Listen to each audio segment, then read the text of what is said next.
Hello everyone, welcome back to the next video. In this video I will show you how to show different system UIs like internet connectivity, Wi-Fi, NFC, volume directly inside your app with just 2 lines of code.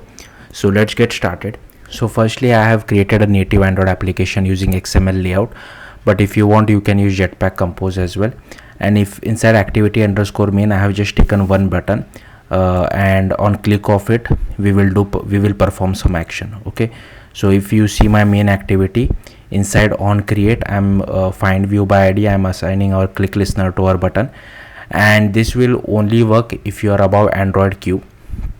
So firstly I will show you the action volume, but for that we have to first define this result launcher as well.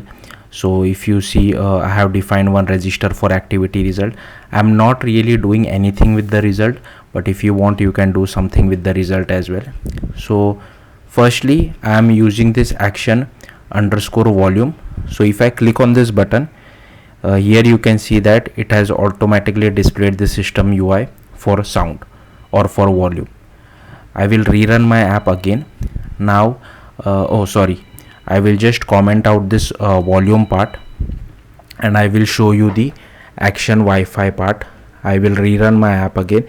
The action Wi-Fi and internet connectivity are more or less the same, but anyways I'll just show it to you. So if I click on show UI, here you can see that it has displayed the Wi-Fi part as well. Now I will show you for internet connectivity.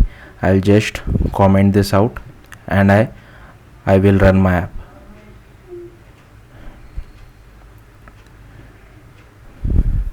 Now if I click on it, here you can see that it has displayed everything for us.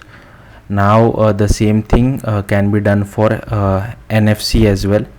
So if I just comment this out and rerun it,